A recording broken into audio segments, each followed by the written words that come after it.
going on? What's happening? How we doing, everybody? And welcome to the Millennial Masterclass podcast, episode, dare I say it, 25? Is it 25? Can you believe? You know what I'm talking about? Shit is amazing. But I'm Trish, y'all. I'm 1/3 of the collective, one of your hosts, and we're going to send it down to the DMV and see what's going on over there with all that fresh audio over there. What's popping over there? Hey, what's up? It's your girl, Shauna Dawn, as y'all can see. No, you better have some more enthusiasm. Hey, girl, your audio right y'all today. Y'all can hear me. Ooh, god damn, that feel good. Y'all heard that? Hold on, I'm backing up. Ooh, you can still hear you. Ooh. Okay. Love it. I love it. As y'all can see, I'm out here. I'm a ginger out in this game right now. Yes, I joined the hair dye crew. We out here. What are the three primary colors? Is it blue, yellow, and red? Is this a quiz? Yeah. I don't know. Blue, I think I'm saying we are the primary colors right now. We are the collective. It's a whole thing. We are. Love it. I love you. Can't really see mine right now though. But once I'm outside, that blue hit different. That blue hit different. Well, that's because you got blue on blue right now. Like you're up against this blue wall. If y'all didn't know, blue's my favorite color. If you couldn't tell. Oh, word. I would have never guessed. Had no idea. Who knew? Blue phone blue, like everything's blue. But anyway. Leslie, I love your blue hair though. I really do. Thank you. I had to get ready for Tulum. Yes. I think I'm gonna have a different hair color by Tulum though. That's fine. It's your birthday. You can have 10 colors in your hair. It's your birthday. I ain't gonna go that far. I mean, I was hoping you was gonna do some Dennis Rodman situation personally, but that's just me. What is that? Blonde or something? Like that platinum? No, it was Dennis Rodman. He would do all kind of different shit to his hair. He'd have like a dragon in his head. He'd have like cheetah print in the head. Damn well I wasn't gonna have no damn dragon in my head. But cheetah print would be fire. Put 30 in your head, put a 30 in your head. Oh yeah, do that. I want to see that. Come on, first of all, let them know. Absolutely not. We want that. Absolutely not. I don't know why you're upset about this. This sounds like the shit you need in your life. No, and I definitely don't want to just be like, oh, I'm 30, y'all. Hell nah. But you are though. 21. So it's the whole thing. Girl, you've arrived. Embrace it. Quit exactly. I'm in denial. You can stay on the Nile. But look here. What's going on in Texas though? What's popping over there? Girl is booked and busy and tired, but not this deep church breath that you took. She said, "Ooh, child. Child." You can hear how tired I am. I've been ripping and running like Wednesday through Friday of last week. I was in Tucson for a work retreat, which was super fun. Like, I ain't gonna lie, we had a good time. Did y'all do the climbing shit? Did y'all climb and do all the stuff? Well, like half of them went to go hiking, but they warned that you can run into rattlesnakes. So I said, no, thank you. That's not my ministry. So some of us actually like stayed, hung out at the pool. They had a hot tub, and then we played this one game called Left, Right, Center. Have any of y'all played that? Yeah, that sounds familiar. That should get serious. I won $33 from playing that. I won the pot. I was like, okay now. So that was cool. I was like, hey, come in here. I'll take it. And then I went to Houston for the weekend because I had some friends that came into town or whatever. So met up with them, went to Crawfish Bowl. We, of course, went out and stuff like that. So I didn't get back to yesterday, and I just, had to jump right into work. And then I'm getting ready to go to Fort Worth for the New Edition concert this Thursday with my sister.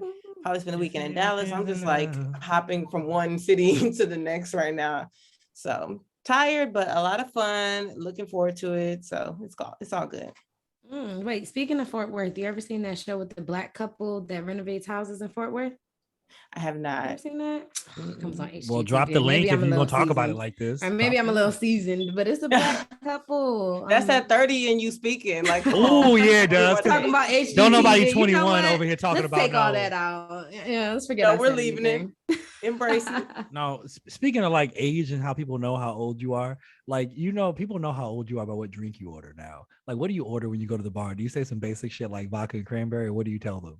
I feel like you tell them something else. Tequila sunrise. Not tequila sunrise, like we just turned 21. Ooh, Jesus. My stomach hurts. That was my go-to when I first started drinking at 21. It was like tequila sunrise. But no. I had all those drink specials that they had at Sign of the Well. So what was it? Sign of the whale pale. Ooh. You remember the whale pale? Do you know how they're doing? Did they just have a fire like a few weeks ago? You I thought they were closed. They're not closed. They did have a fire recently. I don't know. They closed, but they reopened a few years back. And then like a few weeks ago, they had a fire. So hopefully they're doing all right. Well, our thoughts and prayers are go to the side of the well. Right? How the hell did we get there? Let's start the show, Leslie. Where we at? It's about that time. Let's jump into it. All right, now. Well, I guess it's time for us to see what's going on in the streets because there are so many of those. There are so many of those that are part of that fold because they belong to them. They yearn for the news of the streets, and we have it here for you. Les, let them know what it is. The survivor is going to tell you what's going on because y'all see. So it's time for the bulletin board.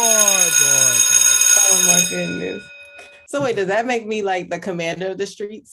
Since I bring the news. Okay, Ooh, commander of the streets. And I'm in my fatigue. Come on. The commander, a commander of what? What is your official title? Oh, Leslie. Commander of the I'm streets. saluting you. I don't be Commander of the streets. Yes. Oh Lord. All right. I like that. I like you know that what? too. And you like it, I love That's it. to my Go for title. it. Commander of the streets. Commander of the streets. All right. Well, we're gonna dive straight into chaos this week. Not we gonna act like Tristan ain't pouring up some liquor. I saw that. I wasn't gonna point it out. I mean, look, I've started instituting a policy where I drink on this show again. So I just keep it handy. I try to have something. I try to have something new every show. So okay. Oh well, excuse us. Okay. Liquor connoisseur. I mean, look. I don't have my full collection right now, but maybe I'll have a bottle of mezcal next week. We can talk about it.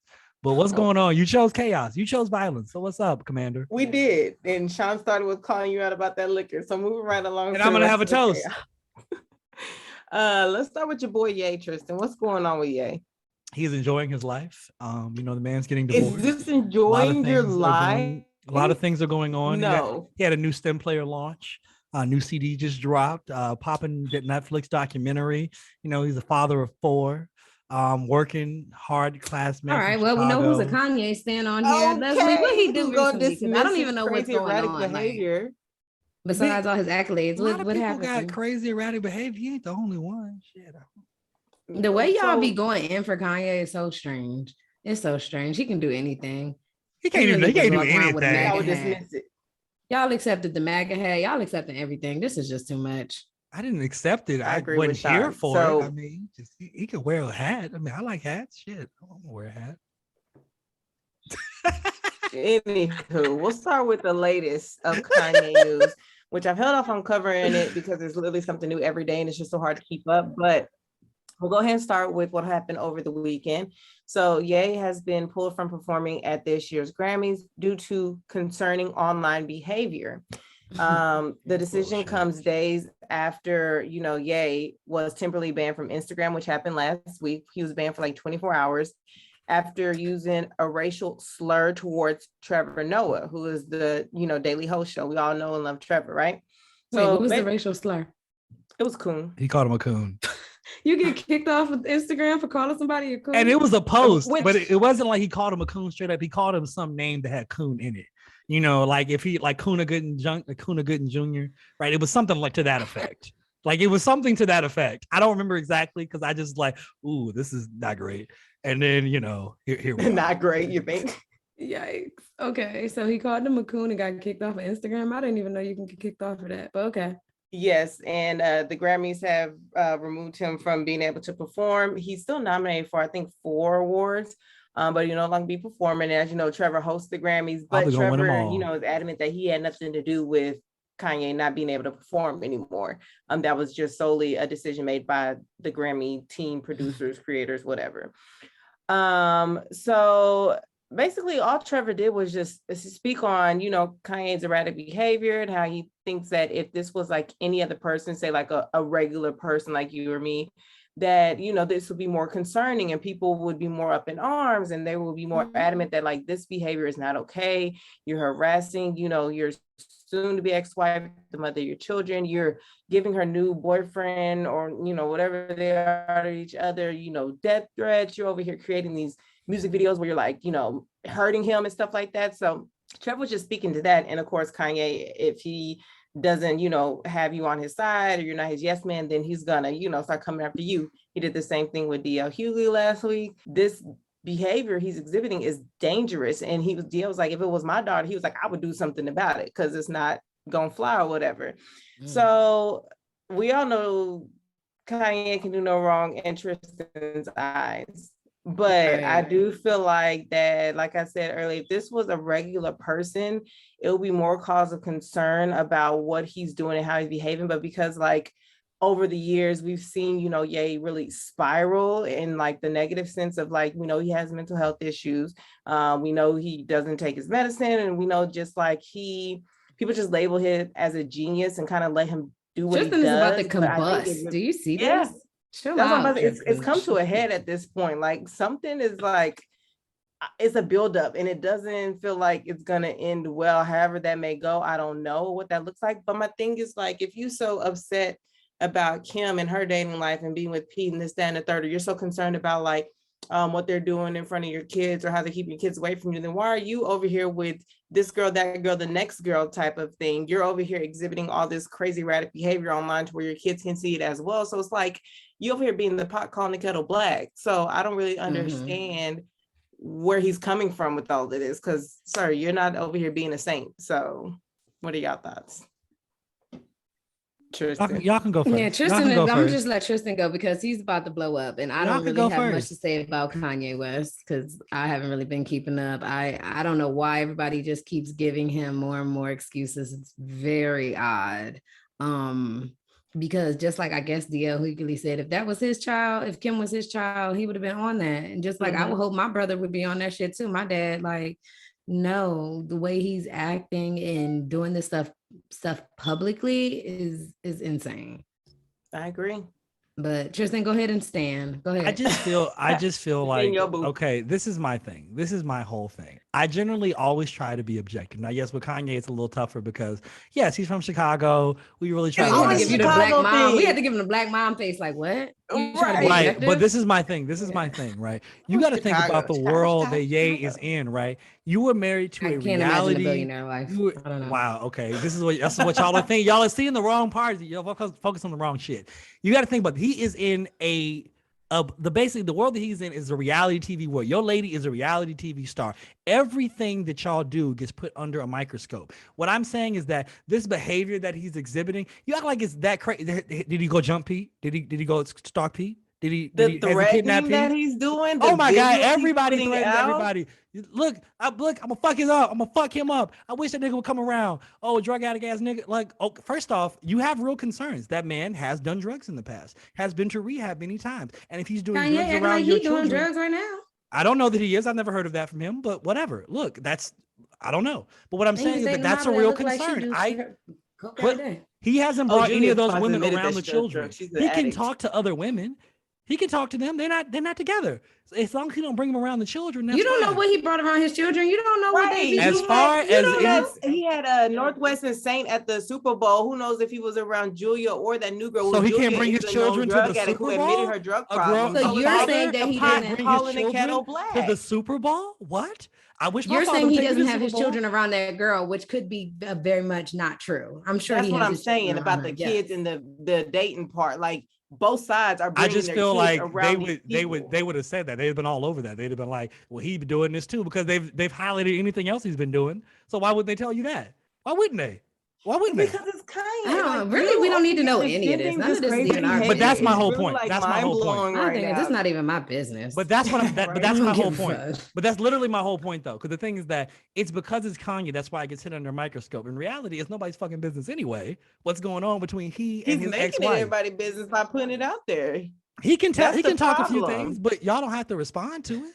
Y'all don't have to respond. Oh, I don't. Y'all, you see how he put. Y'all don't have to respond because your standing ass don't want anything negative said. Okay. Look, if he did something crazy wrong, I'd be like, man, he did something crazy wrong. When he go shoot somebody in the streets or something, I'm gonna be like, that's terrible. I can't believe. But that's the thing. It doesn't have to get to that point. We can stop it now before it gets to that point where somebody gets hurt. I just feel like Kim is doing erratic shit too. Keep dismissing this behavior. It's an erratic, toxic relationship that needs to part ways in the first fucking place. Like, they should have been together in the first place. But nobody is even counting that side. They're just like, well, Kanye's crazy because he posted shit on Instagram. Niggas post shit and talk shit on Instagram all day long. Y'all don't be upset when Boosie be talking about bitch twerk your pussy for $1,000. Yes, we do. Yes, I do. I big cancel Boosie. That's actually not true at all. That's not the point I'm getting at is that he gets to walk around all the fucking time and niggas still bounce to wipe me down. All I'm saying is every other day on Instagram. Boosie I don't know what you're talking about. I can't. You could have used a better example than that. Yeah, I could have used a better example than Boosie. But there are many other examples. The point I'm getting at is this: Kanye. You let Kanye live. The point is that all of this is for PR anyway. It's all PR shit. That's all it is. That's what all this is. All y'all are doing is just fueling the PR machine. Every time you talk, every time you tweet, every time Kanye just gets more and more PR. He's probably the most Google person on this fucking planet right now. That's all I'm gonna say. I don't doubt that, because might be a genius. Okay, that's all I'm saying. But like Sean said, I'm not a business that pays me. Only reason why I'm talking about it is because we have this show. But you can see that I have not brought that man up at all with everything that's been going on, because it's just like, I know it's a sensitive subject. I feel like Kanye is almost sensitive, like abortion or something. Like I don't know what's more sensitive. See, I don't know. People got opinions either way. See, y'all Kanye stands take everything too far. What are you even talking about? What I'm saying, I don't know what's more controversial, Kanye or abortions. I'm not talking about what's more controversial at its core. I'm talking about the reaction that people give. If I promise you could say the word abortion, people will just be like, whatever. You said the word abortion. If you say the word Kanye, people have an opinion. They always have an opinion, whether it be bad or whatever. Every single person has an opinion on abortion. Everybody I've heard the word Kanye, I've seen everybody's face do something. Like I promise you. That's also generational. Older people don't give a fuck about Kanye. Facts. Maybe. My mama would be like, Kanye West did what? Is he the one that made Jesus walk? It's like, my mama don't know that. My mama wouldn't even know that. And my mama young. Yeah. It depends on how in tune you are, though. It depends. There are some older. Kanye has older fans now. I mean, I've been to the concerts and seen them there. So I know he got older fans. They probably still rocking College Dropout and Late Registration. They ain't on his new stuff. Because I stopped listening after Late Registration. I'll be honest with you. I still haven't listened to Dark Twisted Fantasy in the full. Oh my God, that album was exceptional. Like if I've heard, we could do a whole show dedicated to Kanye's music now. We could do a whole show. Oh no, maybe you should visit a different podcast for that one, because I will not be present. You might be amazed at what you hear on a different podcast to have that conversation. So you ain't never heard Niggas in Paris? You've never danced to that out somewhere? Yeah, I said I haven't listened to an album in full of his past Late Registration. I've heard his songs, of course, but I haven't listened to a full album. I haven't dedicated my time or energy to it, is what I'm saying. Fair enough. I heard it's by happenstance. But speaking of controversy, let's give y'all an update on Mr. Jussie Smollett. Speaking of Chicago, didn't that shit happen in Chicago? Y'all got a lot going on. It's a beautiful place. It's a beautiful place. It's a beautiful place. There's a lot goes on there, man. I mean, it's the hub of the Midwest, baby. It's crazy. Chicago wakes up and chooses violence every day. I'm convinced. Sadly, that weather, I'm sure I would choose violence too. I'm just mad because it's so cold. I'm mad because it's so damn cold. It don't be cold all year long. 25 today. What's going on? So we covered the whole conviction with Jussie last week, but I wanted to update y'all that he has now, after serving 6 days in prison, been released. Reason being, Jussie Smollett. Free Jussie. Reason being, he's going through the appeal process, which could take months. It could even take years. It just depends. That boy leaving the country. He leaving the country under an alias. He leaving. Yeah. You know what? And if that happens, so be it. I don't know what's going to happen. All I know is that he is released right now, and they're starting the appeal process. I will try to keep y'all updated if there's like more information released. But like I said, it could take a while. So we may not have any updates until later on in the year or something like that. So I don't know. We'll see what happens. My man did 6 cold hard days. That would have been enough for me too. I would have learned my lesson. Okay. All I need is 6 hours and I'm done. Like, no, sir. I've been all hungry and shit. Yeah, and he was fasting. He said he was fasting for Lent, and he was going to continue to fast for like the entire time. So he said he didn't eat at all. I know he acting like a political prisoner. He getting on my damn nerves. That's what I'm saying. Can we get Jussie on the show? As soon as he said he's been fasting, all I thought about was him walking out the courthouse like, I am innocent. Can we get him on the show? Shit. Can we get Jussie Smollett on the show? Can we get him? I'm sure he's doing anything now. I mean, I'm sure he probably can't speak on it since it's during the appeal process. It's an open trial. You're right. He can only say so much, but I just need to get him on the show. I need to talk to him for 15 minutes. I just want to see what's going on. What's your favorite sandwich at Subway? You're so silly. Oh, you're so silly. Ignorant. That's all I want to know. What kind of sandwich was you about to go get? That's all I want to know. I don't want to know. I mean, if he says sweet chicken onion teriyaki, I'm gonna be like, you know what? I might could. That was mine. Sweet I might could trust him. I used to eat that chicken bacon ranch. I ain't gonna lie, with that little fake ass piece of bacon on there. You know, I don't fuck with no ranch. I can't do nothing with no ranch. Yeah, I don't eat that no more. You know, I haven't work eaten on my Subway pork, in years. but it has been a while. Yeah. Subway is like, that's where your job provides you free lunch, or you go to like a mass training or some shit. They always got them Subway boxes. I do not miss that at all. Not at all. Them cookies were decent though. They were cookies, the macadamia nut, chocolate chip. Oh, the cookies were fire. Totally to fuck those cookies up. Like it was always. You took us here talking about what's your favorite sandwich? Foot long, double meat, sweet onion, chicken teriyaki, a little bit of pickle, black olives, and then boom. The double meat, Leslie. Really? Foot long, double meat. Don't make it weird. Why you making it weird? Nigga was just hungry. I was just hungry. That was all. That was it. Just need some food. I bet. But they really do give you a little ass bit of meat though. They do. Really you gotta do the double meat. I'll pay that extra money. Whatever it is, 99 cents or whatever it is, you get paid. It's definitely like $2.50. It's more than that now. Okay, not 99 cents. It used to be just 99 cents. Not 1992. Not 92. Girl, you try to shout the year out you was born. You just want to let people know. Why you put my business like that? Oh my God. You acting like Tristan. Well, girl, if you about to be 30, people can do the fucking math. It ain't hard to figure out. Right. You don't know people's counting abilities nowadays. Stop it. If you can't do math in your head, you just need to just walk off the Don't insult our listeners. They know math. You're so funny. So it's time for another drink. That's what it's time for. Not with you and these water chasers. Let's really talk about what's going on over here. It's called clean living. Is what it's called. Clean living. Okay, clean living. Okay. As you take a shot of alcohol, I doubt that's clean living part. It's tequila though. Tequila is one of the most healthy alcohols for you. It's fine. Anyway, continue on. So, did y'all realize that Maury was still making new episodes? I did. I absolutely did not know that. I didn't know that. I thought these were like syndicated reruns that we would see like pop up, or like the stuff that was going viral. I thought it was people finding old clips. No. On Instagram. It's there are old clips because it's the same. Are they still trying to find the baby daddies, or is there a different concept? Yes, no. They have other episodes sometimes, like like it'd be a little different concepts or something like I'm dating a man I thought it was a woman or something like that. But most of the time it's Are You the Father? That is what they do most of the time.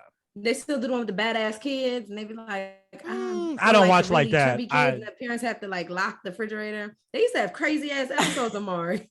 They did. I don't remember that one, but I don't put it past. Y'all never seen that episode?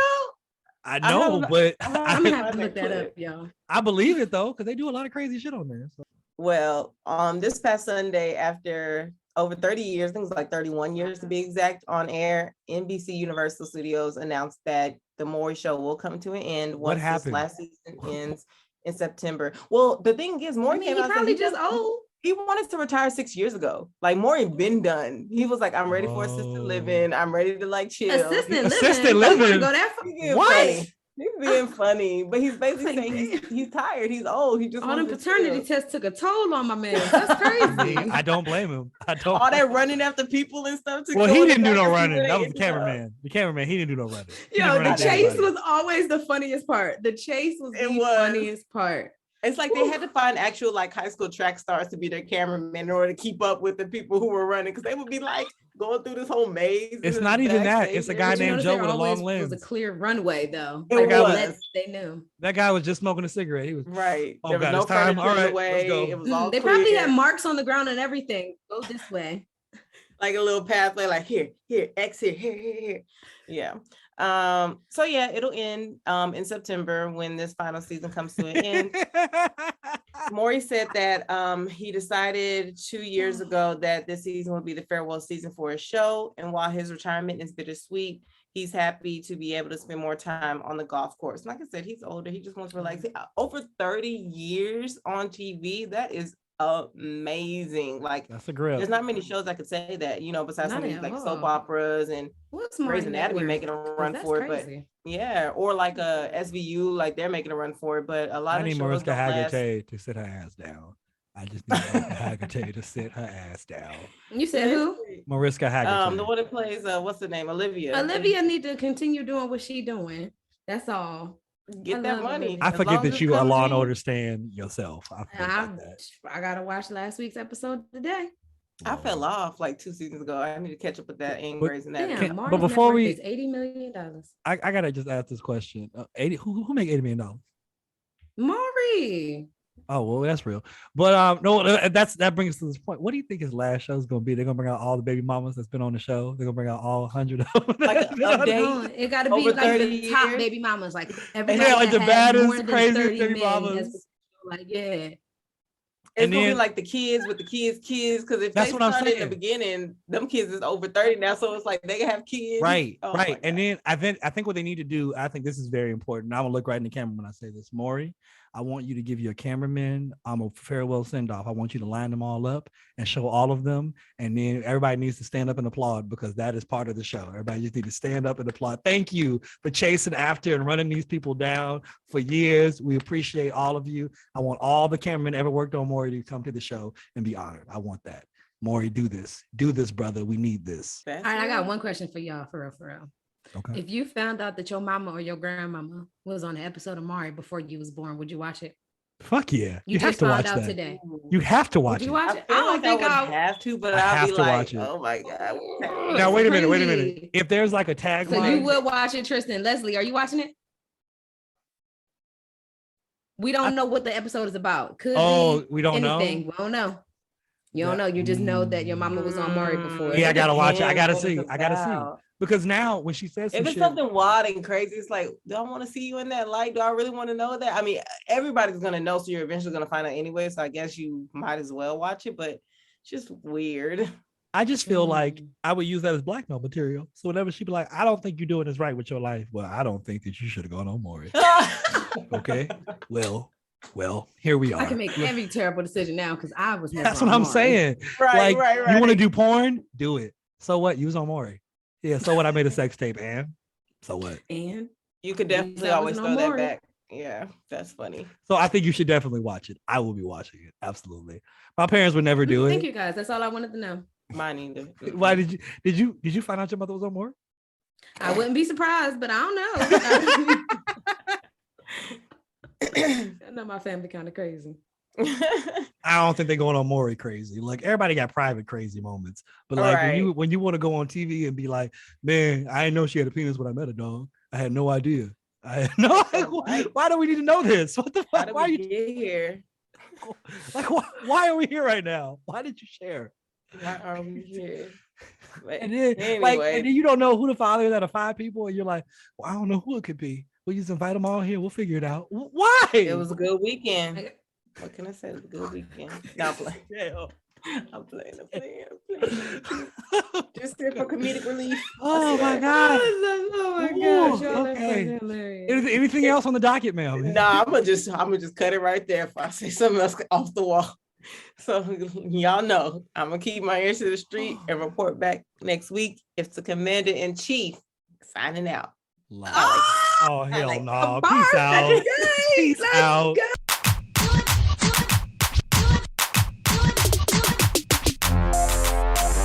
All right, today, guys, we have a very special lesson planned for you. So sometimes when we think of topics for the show, there are just things that kind of like, it's like a splinter in your mind. We just keep coming back to. So for weeks, we've been talking about it. So like there was a certain person who will remain nameless, who decided to say that there's this movie that they felt that was one of the greatest movies ever made. And I was like, bullshit, that's impossible. How can anybody think that about this movie? Because that's insane if you knew what the movie was. So then we were all like, nigga, there's stuff that you die on. There's the stuff that you feel that everybody else doesn't feel. And I get it, whether it be an unpopular opinion, whatever you want to call it, what is the hill you are willing to die on? And that is what today's episode is about. Things that you are ready to stand on, and you don't give a fuck what anybody says. You're going to stand on that point. And today we've brought in a special guest who low-key is the brainchild of this. He doesn't even know this, but he is. But because of that viewpoint, he is the brainchild of all of this. So today we're going to bring on Mr. Aaron Randle. Please give him a round of applause. Thank you so much for being here, sir. We appreciate you. Thank you for having me. Hey, y'all. How's it going? Hey. How y'all feeling? We're all right, bro. We're happy you're here, bro. And he told us before, he confessed to us. He said this is his 10th meeting today.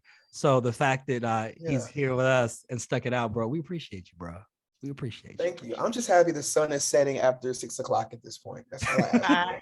Oh, right. Come on, summer. It's around the corner. Right, it's around the corner. Right there. No more seasonal affective disorder. That's all I know. Okay.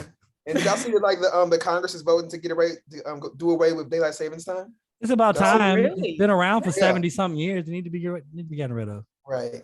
I'm here for Right. it. It's construct anyway. Get rid of it. Exactly. Well, you know, they don't even observe it in Arizona. So if you just really don't want it, just go to Arizona. They don't even observe it there. Funny you should say that. I'm going to Arizona tomorrow. So enjoy. Enjoy. You'll be just fine. But before we get started with that, we're gonna play a game, sir. We're gonna break the ice just a little bit. So here on this show, we do enjoy our fair bit of music, and we had a couple episodes dedicated to it. And there was a game we didn't get to, and we thought, who better to play this with than our guest today? So this is the game. It's called Name That Song. So I will be playing snippets of songs, popular songs that we all should know. I probably won't play more than 3 to 4 seconds. And to get full credit for this, there will be no partial credit given. I will need the name of the song and the artist name. And if I don't have both pieces, you won't be getting any points. And the first person to say it and acknowledge it will be getting the points. Are we clear on the rules? Yes, we're clear this time. Aaron, you don't know, we had beef. We had beef on some last shows about these rules, so I had to. Oh, okay. So you have to be clear. It's not you, bro. It's the field. Okay, good. Okay, I'll take. It's us. Knuckles. Okay, all right. Hold on. Nigga, did you just say apple juice? Okay, you drink your apple juice. Drink it up. They need to give sponsorship. Damn. All right. So I will give hints though. So now the first song is from the 90s, the early 90s, and the producer of this song is no longer with us, but he goes by the name of Heavy D. And he discovered this, and he was one of the discoverers of this group as well. Don't be trying. What's Aaron doing? What you doing? Nigga, are you pulling up? Don't you look shit up? Put your hands up. Hands up. Hands up. Let me see your hands up. What you doing? Everybody, hands up. Hands up. Man, this is crazy. Hands up, bro. No, nigga. Hands up. My phone is over here. I ain't gotta cheat. I ain't gotta allow to kick it. Okay. Hands up. I don't know. I saw them eyes go down. I said, what are you doing? All right, here we go. Candy Rain by Soul Be Real. Yes, indeed. I didn't get a chance to say yes, indeed. Thank you very much, sir. Ooh, swag on him one more time. Swag on him. Oh, and my bad, y'all. Game is first to 5 points. Okay. Well, I didn't even get a chance to say. I was Good. Hater. All right. That is the first tune. That's how the game works. So let's get it going. I know he produced that. It's fun. Yes, he did. Heavy D did produce it on the remix. He has a remix with them where he talks about Heavy D and Soul for Real. Who my peeps? I remember that. Yep. Yes, indeed. All right. Now this song is a West Coast classic. It was actually inspired by our guest last week, but it's a modern classic, if you will, because it is newer.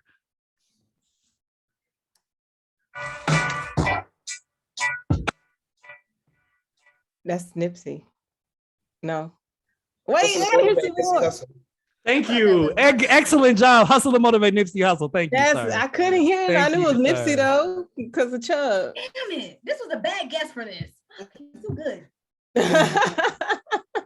All right. Let's see. I should have kept it to myself until I could think of the title, but I feel like that was group participation. It almost sounded like Hard Knock Life at first. Right. That sounded like you should have played it a little longer. Well, that was the point. I wanted those. I want that. I knew it was gonna be Nipsey because you came from last. It was a new classic, and it kind of started a little bit slow, so I was like, it couldn't be the real Hard Knock Life. So yeah. All right, here we go for the next tune. When Miami and New York get together, it's always a good time. That's your hint. My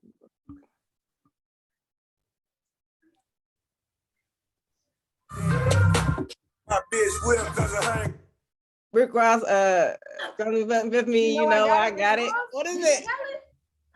That's Rick Ross. F me, you know I got it. And it you know I got it. It's one word. AC Rick Ross. Thank you. That is the point. That is it. Thank you, Aaron. Appreciate that. It's fuck with me, you know I got it. It's all one word, and it's Jay-Z featuring Rick Ross. Well, I said Rick Ross after me. You know, I got it. What part didn't I get? Jay-Z. The Jay-Z part, because that's not Rick Ross's song. It's Jay-Z's song. So here y'all go. Aaron is whipping y'all's ass right now. It is 3-0. I'm going for the 5-0. I'm going for the 5-0. Wow, he about to skunk y'all. I'm over here giving him the alley-oop though. You're going too fast. You gotta listen. All right, so we're gonna go a little deeper in the bag. We're gonna go a little deeper in the bag.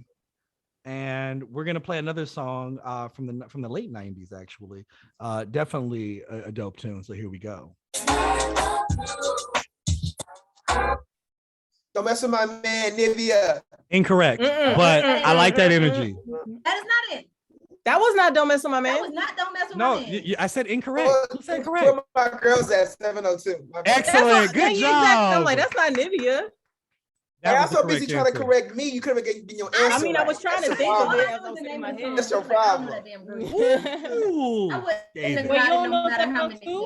It's 702 where my girl's at. He was correct. I thought of their name.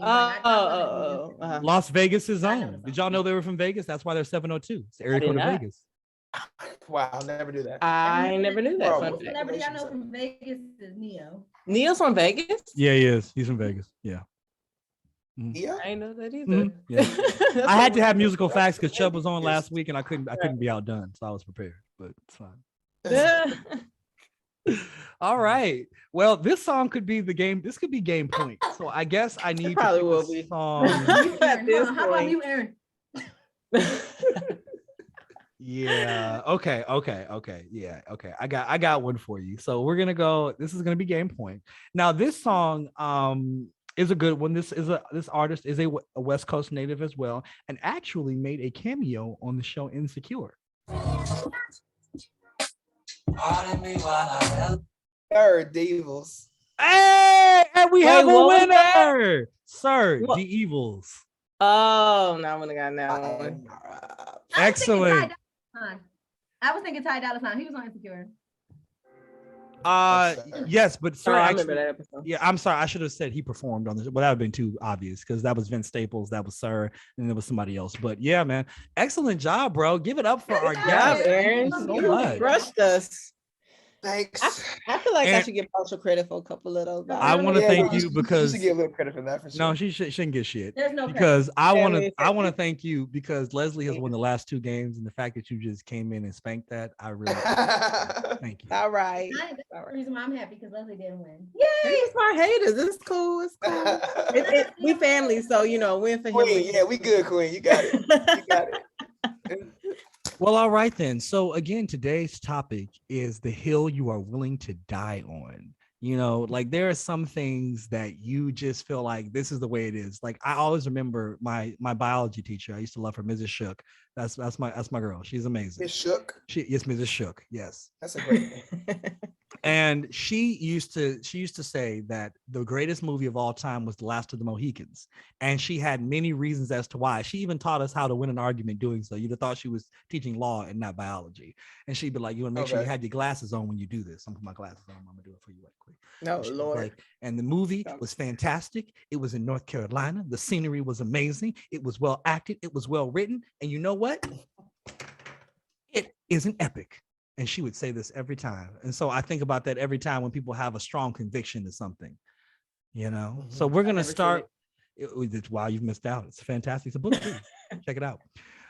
So I think we should start with our guest, man. You're here. You're here. Come on, start with our guest. So what is your first strong conviction? What is the first hill you're willing to die on? Okay, one of my most polarizing hills I'm willing to die on. Oh, he said polarizing. This is crazy already. It is. I truly believe Baby Boy by John Singleton. Nigga, you are crazy. You are crazy. Classic film, and I cannot be told otherwise. And like Mrs. Shook, I will argue anybody down until down about what? What are you arguing about? How you gonna argue about trash? Give us three. Wait, let me pause here and say this is what inspired today's show. This is exactly what inspired it. He posted this on his IG story like months ago, like back in 2021. And I just happened to see it. And I was like, and I told them, I was like, you know what? This would be a hilarious show because I know I have my convictions that y'all ain't gonna agree with. So I was like, you know what? We're gonna put a pin in this. I'm gonna hit Aaron up in the future and we're gonna have him on the show because this needs to be a conversation. So please share your points with us.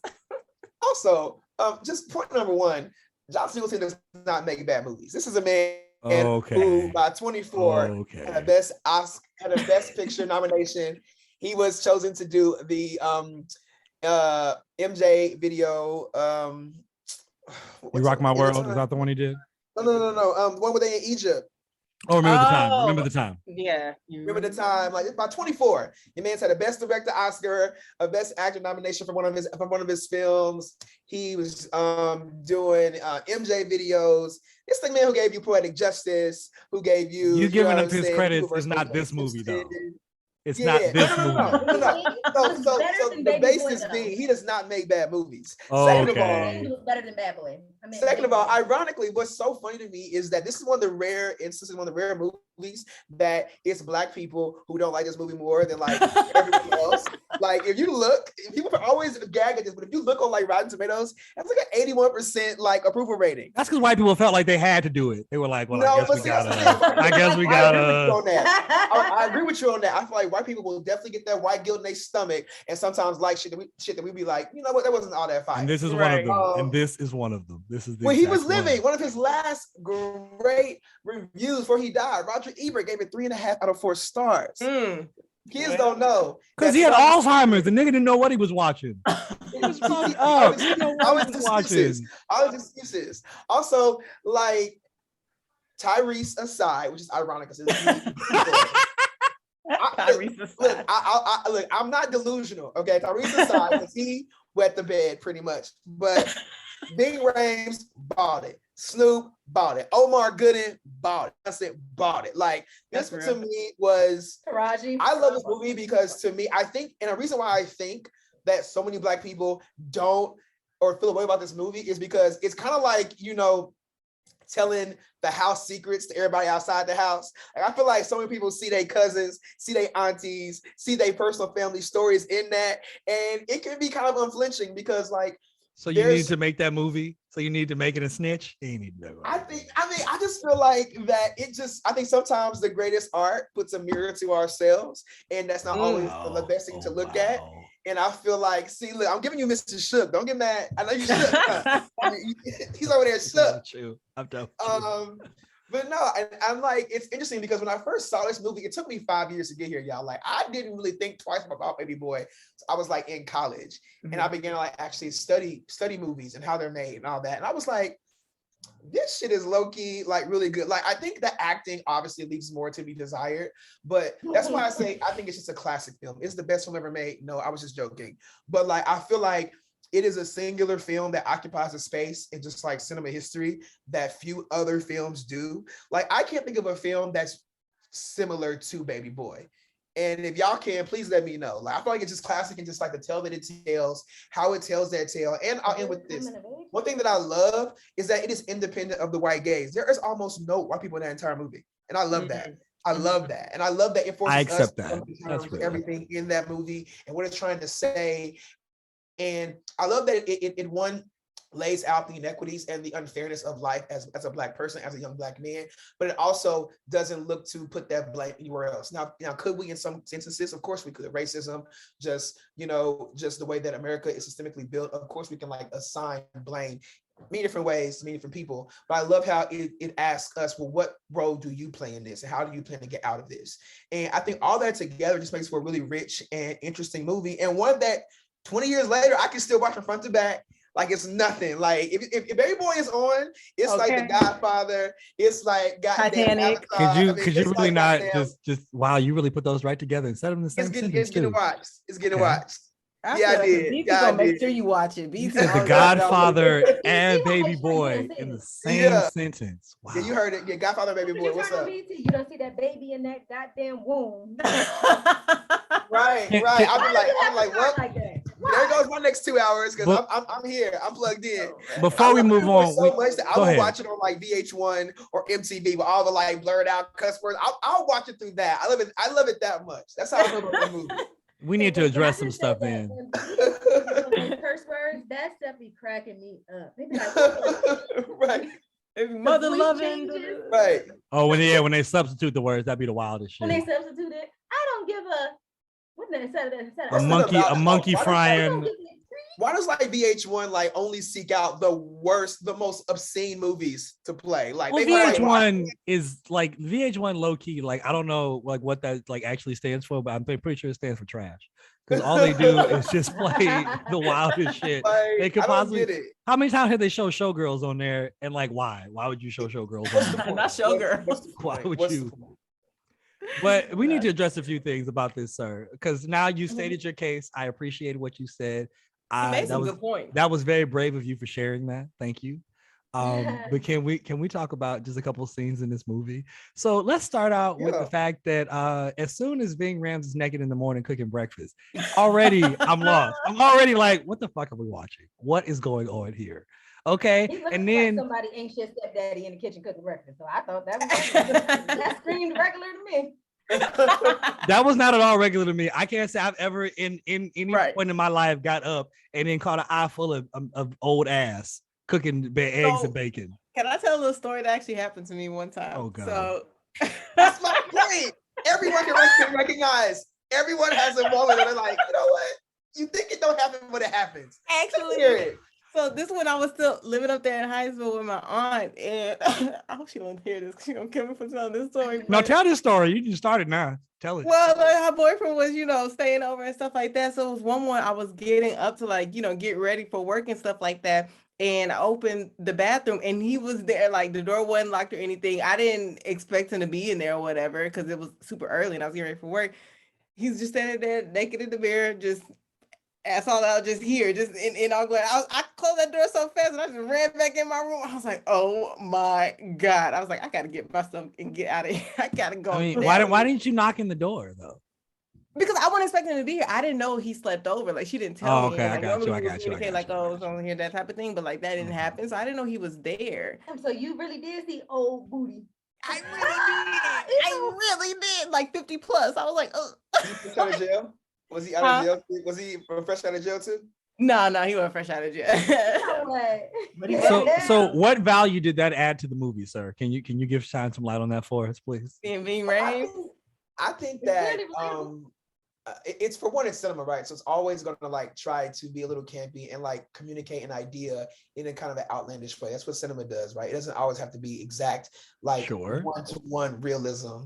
And I think what it was communicating in that scene was just like a man encroaching on another man's just property, right? And like they wanted you, I imagine that Singleton wanted you to feel as uncomfortable as Jody did. And here we are 20 years later, still like literally like everyone has that scene fresh in their mind. Like he's drinking the Kool-Aid, he's making the eggs. And ironically, about 5 years ago when I lived back home, my uncle who had come from from jail, been there for 15 years. He stayed with me and my mom for about 2 years. And he wasn't cooking naked or anything, but like he did certain just like jailhouse things that were really like you gotta chill, bro. Like it would make me so, and so I don't know. I kind of saw myself in that moment. And I feel like, will you see yourself in every scene, in every movie? Of course not. But I think about what was Singleton's intent, and I think about was it like exacted. And if we're here 20 years later still talking about that scene, it tells me that it kind of worked. I don't know. Like he got us. You're right. We're talking about it. Yeah. The only thing that would have made that scene a little bit more relatable is if he was really in there making what they call that shit, chi-chis in jail when you make the oodles and noodles with chi-chis. Wait, I don't know what this is.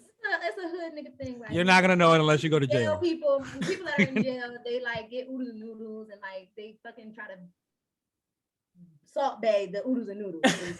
Well, my uncle was making some kind of cheese doodles, like cheese curls to add cheese in there. Some people be putting like cut up little onions and like just bring. It's basically anything they can get from like the commissary thing, and then like whatever else they can sneak from the kitchen, and they try to put the shit together. That's generally how it's made. You're not gonna have it unless you go to jail, or you go on He was in the TikTok kitchen and watch making somebody's jail. That would have been the blackest shit I've seen the ever jail seen talks. in my life. Also, while we here, can we just talk about how amazing Ving Rhames was? And like, this is the man who just literally months either prior or after was playing Holiday Heart. When did he do Like, you know, like the range of that man who is Juilliard trained, who is Yale trained. Like, Ving Rhames is that guy. Like, he went to school with, I think, like Paul Giamatti and like two other guys who like have Oscars. And I was reading this article recently, and they were like, yeah, in our Yale class, they were all in the same class at Yale. They were like, everybody in our class knew Bing would be the first one to get awards. And they're like, we're still gagging to this day that like we have Oscars, we have this, we have that, and he doesn't, because like he is that guy. And then for me, that's when I was like, yo, Ving Rhames can do anything. Like he can. He's amazing. Yeah. No one's questioning Ving Rhames' talent. I'm just questioning the choice of them to edit that scene together and to put that on display. But that's neither here nor there. But we have one more. Is that scene iconic though? Answer me that, Tristan. Is that It is. iconic? It's iconic. Is it? Is that what it is? It's It's iconic. memorable. Everybody, like you said, talks about it still to this day. Like, I mean, he just said iconic. that's real. That's super real. It's like consequences. That's They're neither good nor bad. They just are. I get it. Right. That's real. That's that super real. iconic. I'll give you that. Yeah. Okay. Now, one more scene we need to address before we take a short break here. So now, what about the scene where like they didn't get into that fight or whatever? Then he slap her, and then I'm gonna eat her out, and then she crying. And they got this real crazy ass music to the scene. Like, what about that scene? That is the wildest fucking scene ever. What did I even just watch? What? Bless you. I think it's brilliant. Okay, so I think it is communicating that literally all Jody, the only value that he felt he had or that he could contribute or the way that he could fix any problem was through sex. Like, he didn't know how to apologize. He didn't know how to communicate effectively. He didn't know how to love his woman. All he felt that his value was really wrapped up in was his body and his sexual prowess. And I feel like that's kind of what that showed. Like, he's literally scrambling, like, what can I do to make this right? Like, what do I do that she loves about me, that she loves in general? And I think what that was saying was, in that moment, all he saw was, I can please her sexually. And like, again, this is the thing that I didn't see in the first 5-10 years of that movie, but like watching it, it's just like, damn, why did he do that? That's so random. Like, I spent 8 years like, that's so fucking random. And I was like, of course that's what he did, because that's all he did. He didn't have no money. He didn't have no like way to really like show her how much he loved her. All he knew was, oh, I can her good, and I can make her feel good. And in that moment, that's what he just like resorted back to. The same way, like that, maybe, you know, now that we, you know, we're upperly mobile blacks, like maybe if we make somebody mad, what do? Go buy him something. Go get our girl a bag. Go get our guy this. Take him out to dinner. He didn't have that. All he had was his body, was himself. That's kind of what he relied back onto. And again, that's just him. That's Singleton. I feel like putting the lens on just like young black men. How many men do we know who all they think that they bring to the table is how they look and how they perform? You know? Yeah. And that's how I saw that. That's how I saw that scene. That's why I came to really like appreciate that scene too. So I'm glad you brought that up, my brother. Oh I was defending this perfectly. Like, this literally reminds me of like being in literary analysis when we would like analyze plays, and like people would take anything and be like, I'm gonna make it work for this moment. Like, brother, like I don't know if you I don't know that. Agree with Aaron on that one. Like, I'm not saying he's wrong. I didn't say he defended it perfectly. No one said that he was wrong. I'm just saying that the fact that he's found this deeper meaning in Baby Boy is low-key hilarious to me. But okay, that's real. It's the fun, right, of movies. Like, I feel like you guys, I've just heard the podcast, you guys are really like into pop culture. Like, that's the fun of it, right? Like, there's really 100% a right or a wrong. Like, sometimes I'm just like thinking about what does that mean? It's just fun for me. Yeah. I'm not mad at you. It's just like, I've never heard anybody so adamant about this movie and to speak on it so this highly. Is my heel. What can I say? Most people, you just throw this shit away. Like, you say, hey boy, they're like, trash, yeah, whatever. And we move on with our day. Like, he's like, no, brother, let me tell you something though. Okay. What you're missing is, all right, okay, all right, I get it. I'm here for it. All right. He'll stood on. He's still standing.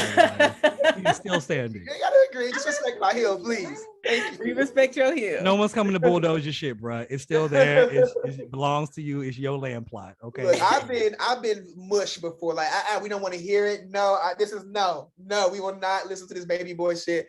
And I'm like, okay, well, we're gonna give you a space to talk about it, bro. This is a safe-ish space. I appreciate it because I really get that space for this movie. Well, thank you for sharing that, sir. Your heel is it's still intact. We appreciate that view. So for those who have not seen Baby Boy, go check it out. Tyrese, young Taraji P. Henson in it, Snoop Dogg, Ving Rhames, John Singleton directed it. I believe he wrote it as well. Did he not? Did directed, wrote, and produced. Yeah, correct. Yeah. So I mean, I'm always here for somebody who's enterpriser and can do it all. And John Singleton definitely was that. So rest in peace to John Singleton. Yes. And yes, shout him out. So who would like to go next? Who's next on the docket? I feel like it's Les's turn to do something. So, Sean, is it you? Go ahead and say that Uno is better than spades. I don't fuck with spades. What the fuck? Oh, you wild. Oh, you wild. Come on. Y'all niggas get. That's why I don't nobody want to play that. You can't even play spades because people just be yelling, they throwing cards. Why the fuck are you putting? And they don't do that with Uno? Are you serious? Why are you putting cards on your forehead? I don't even know what that is. What I also don't get about spades is how the fuck can you always pick the same partner? Wouldn't those people be cheating? Y'all probably got little codes. They do. They have like little things that they do. You can mitigate that. I am so into this, John. I am so into this. Yes. I can mitigate that. I'm not a spades player. I'm a Uno girl. Y'all are crazy. Y'all are crazy. Rush you like, come on. Whoa. Play a fucking card. We ain't got all day. We're not even playing for money. So let me tell you. Just cussing already. We ain't playing spades. Yeah, over there cussing. Let me tell you how my family tried to disown me last month when they were all together playing spades. First of all, my brother-in-law had tried to teach me like a couple years ago. It didn't really stick. So we was playing again, and my cousin, she was here, and she was like going ham. Her and my aunt, like they were so like intense with it. But then my cousin started getting on me like, "You went to the Mecca and you ain't never learned how to play spades? What? How'd you go to Howard?" I'm like, she was coming at my name. Right. And I said that's because they were already so intense with like nobody was teaching. She said, "Yeah, you should have went to Howard and know how to play spades." Well, I said, "I'm sorry, we were a domino household, we were Uno household, we didn't play spades." Like I tried to get ready for this spades tournament. I done downloaded the game on my phone and shit because this shit give me anxiety being around these black folks trying to play. So I've downloaded the game on my phone and shit, but the rules are different because you got like big joker, little joker, and some shit that wasn't on my app. So yeah, they're not gonna play that way on the phone. It's the black folk way, like only black folks. No, it's just that if you're playing spades in person, you'll play with big and the little joker. On the phone, it's only going to play the standard way. So you're going to play 2 through ace, and you're not going to have any wild cards. That's the thing. It's just that you have the wild cards, so you might as well use them. It gives an advantage if you can use them correctly. Tell me all that. There was too many rules, and then people were yelling. Uno is easy. We mostly got the same rules. Uno is trash. I mean, folks be switching up their rules with Uno sometimes too. Like if you put a +4 on top of a +2, I can't play with you. Like y'all, that's fun. That's when it gets good. I just feel like they're both so like low, like you're not really playing for anything, but like you can be like fake mad at like an Uno game and be over it within like 10 minutes. People be having to leave functions after a spades game. And it's like y'all ain't even playing for no money. It's literally just bragging rights. And like I've seen tables overturned, I've seen fists thrown. Like I don't get like what it is about that game. By your grandma. I mean, in full disclosure, I have been a part of all of those things. I have been a part of all of those things. One of my favorite spades moments. So we were playing in UTC. This is the low key, the second Howard home for a lot of people. And so Crystal was your partner? No, the Crystal was not my partner this night. This is actually before Crystal and I had gotten together and made our super partnership. Oh, Crystal is his favorite spades partner. We are. We got cheat codes. No, we don't. We don't even need it because we're that fucking good. Okay, that we don't even need it. And so this is what occurred. We're sitting there playing spades, right? And now this dude has been talking shit all night. The dude to my right, he's been talking shit all night. Like a girl had reneged earlier. She had to leave the fucking room and everything. So now, mind you, the room is packed. So now everybody's watching this spades game. And now they're low-key been giving us the business. But I've been waiting. I've been working it. And it was like the last play of the game. Like literally, had he done this, they pretty much would have won. He fucking reneged, and I saw it. I saw him play that 2 of hearts. And I was like, "Nigga, did you just renege?" He said, "No, I didn't." I said, "Turn it over." And everybody started. They were like, "Oh, nigga, you did renege." And they pointed at him, bruh. He had to fucking leave. He was so embarrassed because he had been talking shit all night. Called that other girl out. I was like, "Yeah, you reneged with your bitch ass, and we taking them 3 books, and we won. What you gonna do?" Oh my god! It was a great night. It was a great night.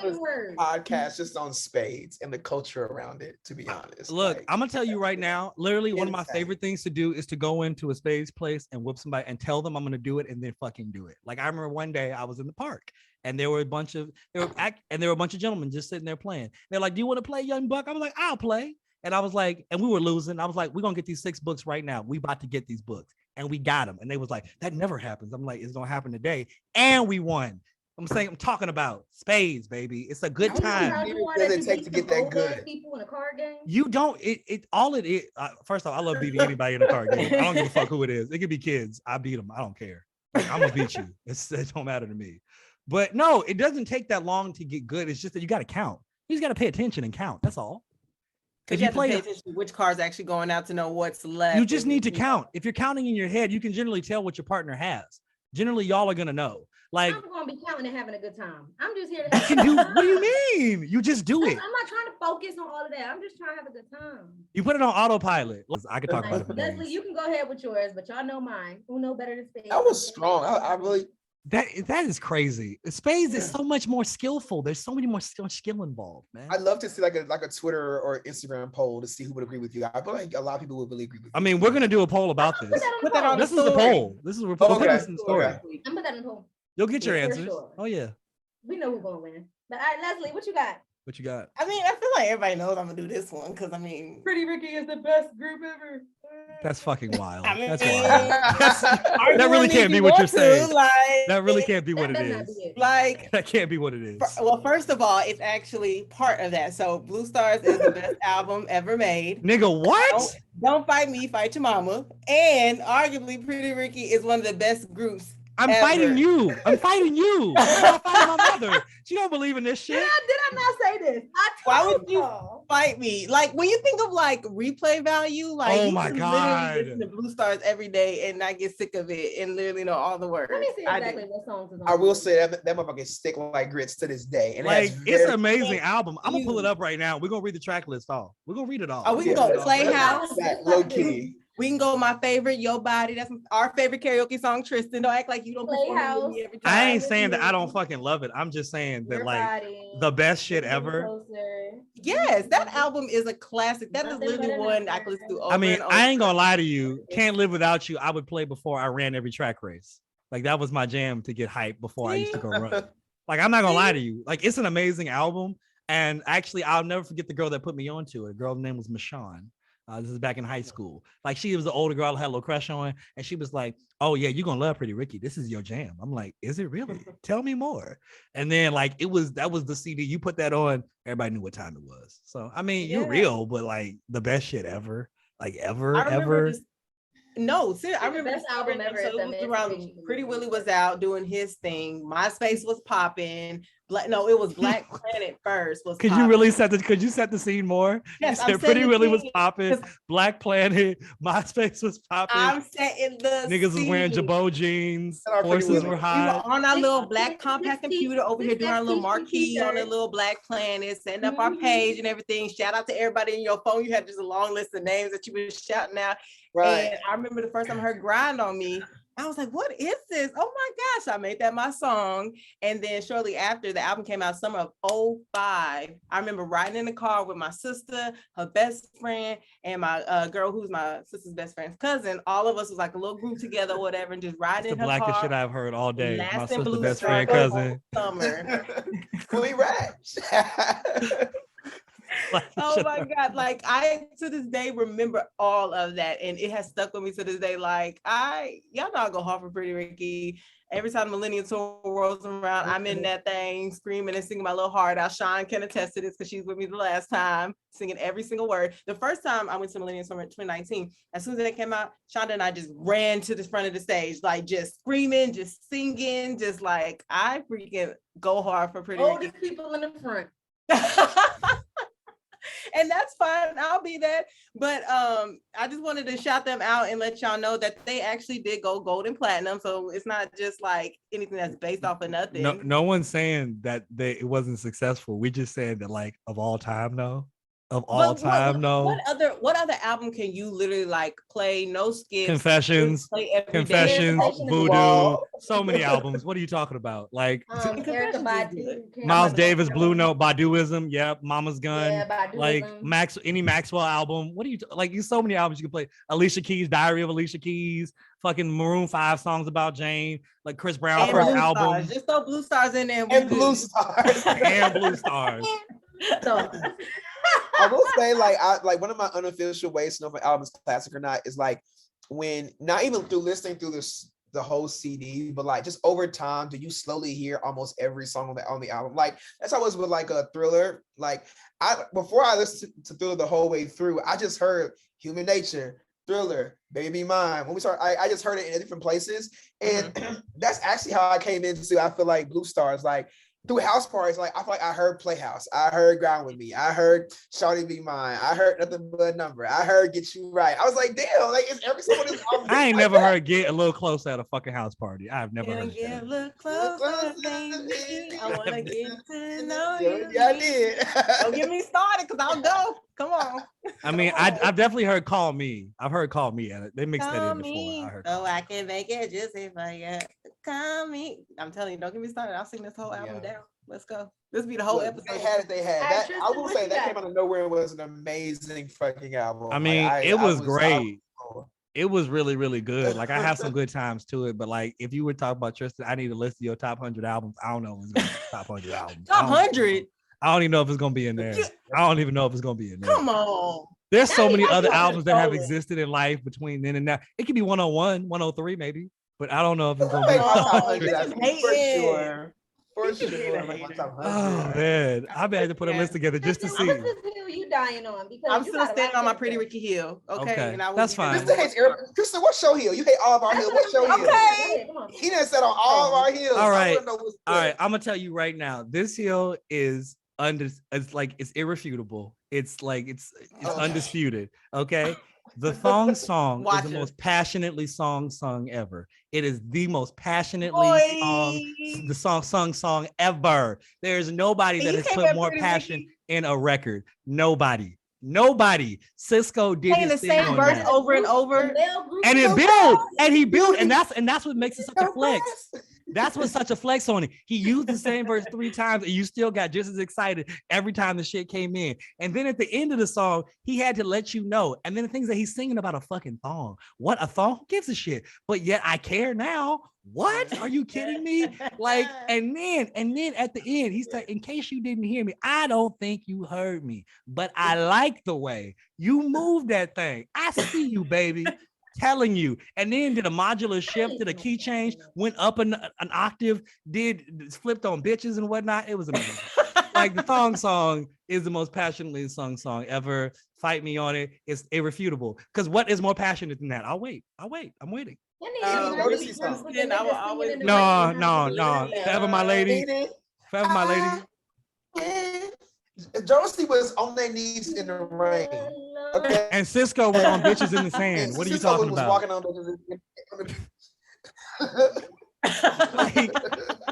literally I really right now. Realize it was the same verse over and over and that karaoke. And I was like, what's like? He didn't put no other words in the song. It's the same one.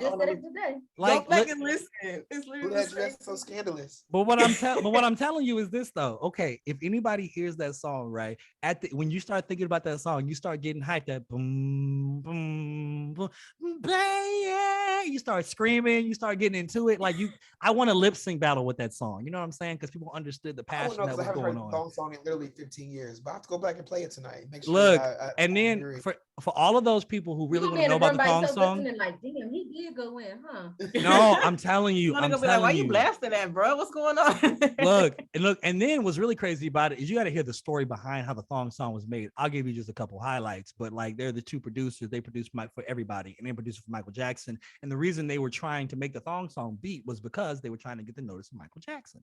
So then they ended up using an Eleanor Rigby sample, Wes Montgomery's cover of Eleanor Rigby. That's a Beatles tune, and then that's how they made the first beat. So then Cisco heard it. He wasn't supposed to hear it, heard it, loved it so much. He's like, nigga, I got to have that.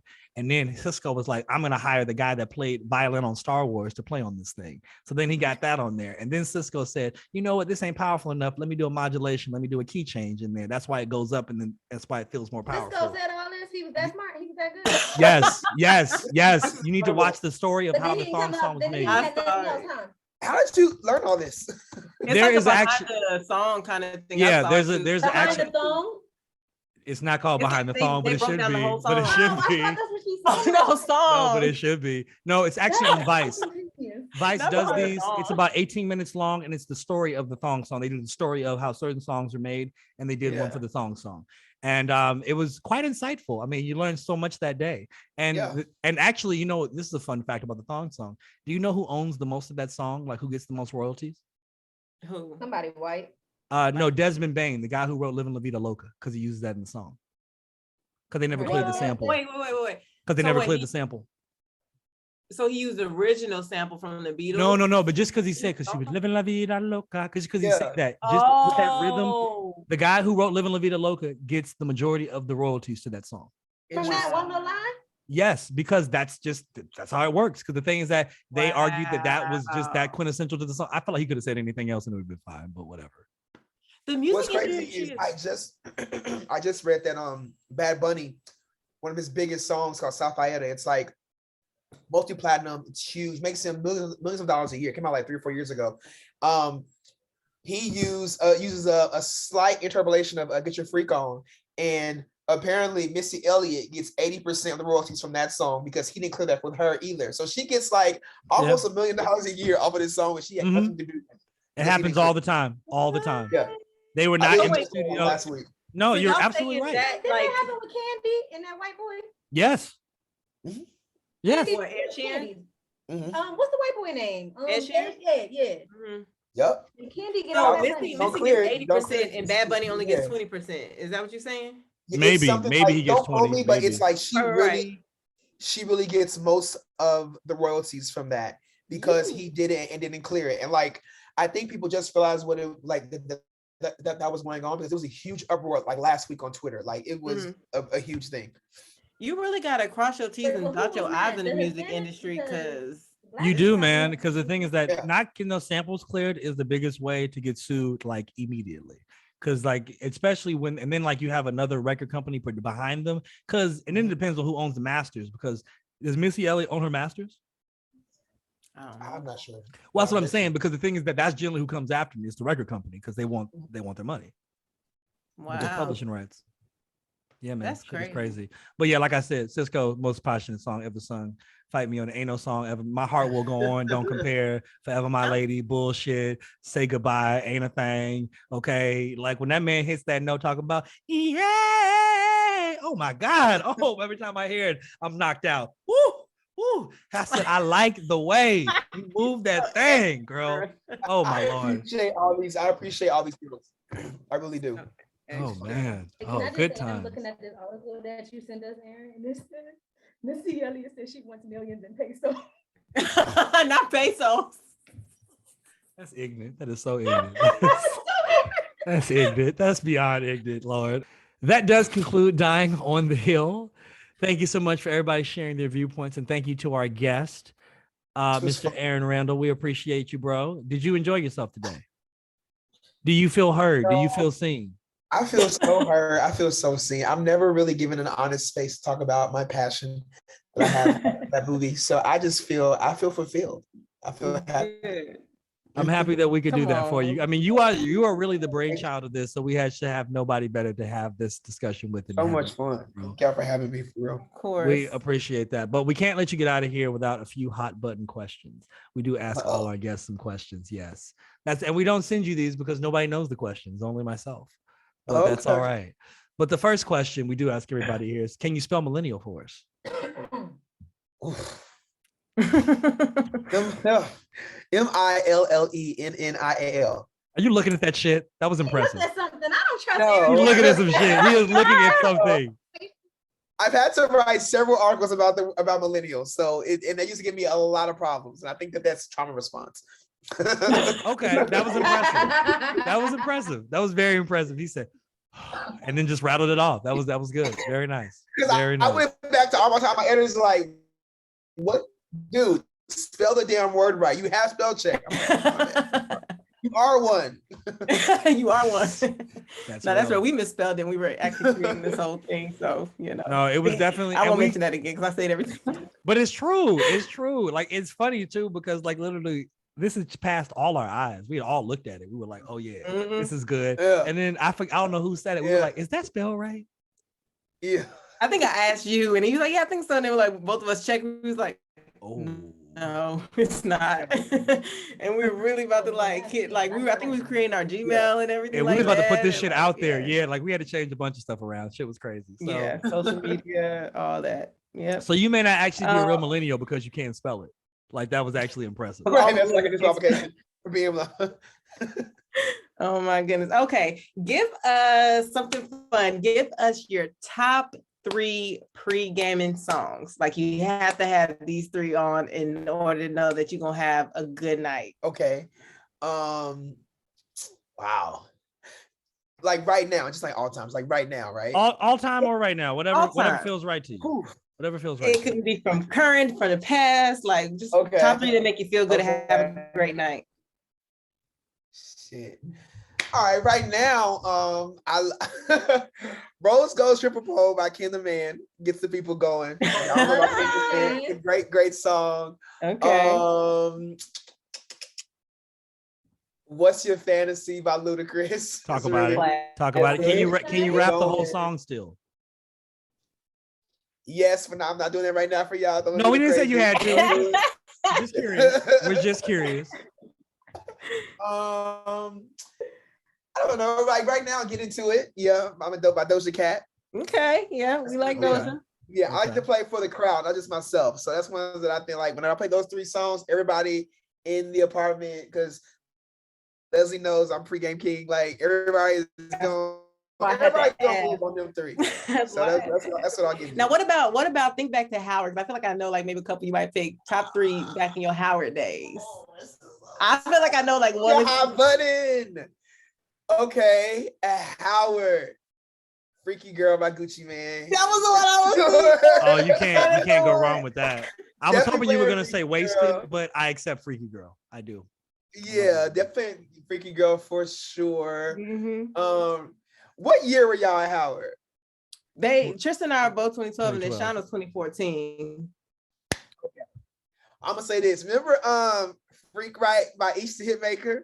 I know that you a freak. Right. That was it. I would throw that one in there. Okay. And then Travis Porter. I was waiting for Travis. Which Travis Porter? I knew it. Which one? Which Travis Porter one? It could It could be all of them, for real. Okay. Listen, like a gas on me. Take that ass on me. Okay. We know me and Queen got too many pregame hours in the game. Come on. I'm coming to New York. We're gonna have this pregame all over again. Come on. All right. I'll play. You can have a dinner. This is a special dinner. You get 5 guests, dead or alive. Who are you inviting? James Baldwin. Okay. Wait a minute. First off, where is the dinner going to be? I'm sorry, that should have been the first question. Where are you having this dinner? I can have it anywhere. Anywhere you want, bro. Anywhere you want. Taj Mahal. Middle of the Taj Mahal. Okay. I am having a chef shut down. I'm going to shut down the freaking Louvre and have a chef make us. Oh, goddamn. All right. Talk about doing it big.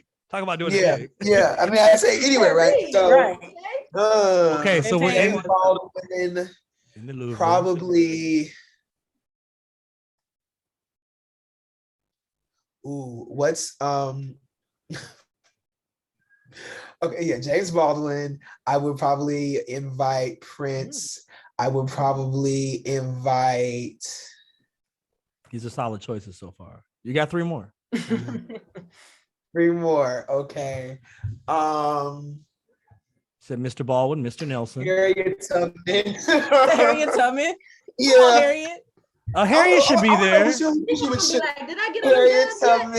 But wait a minute. Let me ask you this question. Harriet Tubman, at what point? Like, at what point are we inviting Harriet? Like, is she a spy for the Union, or is she? I guess no, because it's an interesting. Because people always say Harriet Tubman, but I'm always wondering Underground Railroad. What hair? In the thick of it. Okay.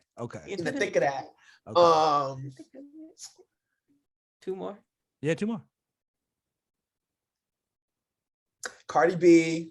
Come on, Cardi. That's an interesting mix. And Barack Obama. Solid. Very solid. I like that. He got so wait a minute. The conversation's gonna be popping. That is gonna be an interesting day. Imagine Harriet twerking to Cardi B. And would. And would. If Harriet starts twerking, if Harriet starts twerking, it's over. Like them slave yams. I just want Harriet to like. I don't know. I just have this funny thought in my mind of Harriet rapping WAP. I need you to dance. I need you to throw that little thing in the back of my throat. Like, what? Look. My Prince and Barack, like, look at these niggas. Like, what are they doing there? James and so we smoking us a little cigarette. We kicking in. It's having a good time. Yeah. Funny. That would be a wild dinner. Thank you for that. I appreciate that. Okay, sunrises or sunsets, young man. Oh, go ahead. You got one. Go ahead, do it. No, you go ahead. You just asked that one. So Yeah, sunrise or sunset? Sunset. I'm a night owl.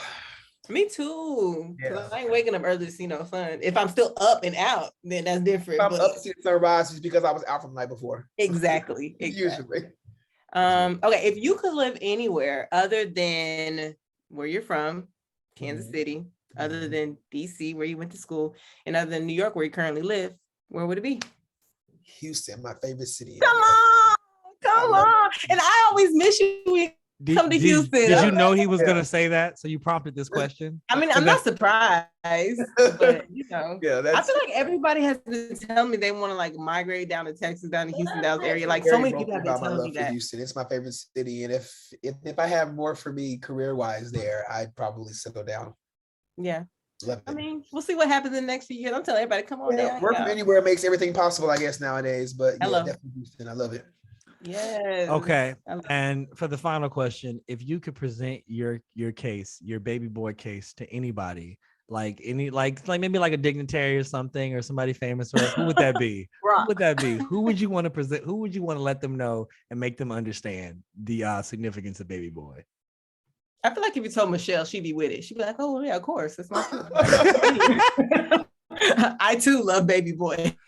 I don't think she's gonna say that, but probably Ava DuVernay. I can get like a sequel. Ava DuVernay, come on. Let's revisit Jodie now through your lens. 20 years later. Do we not use the real Jodie?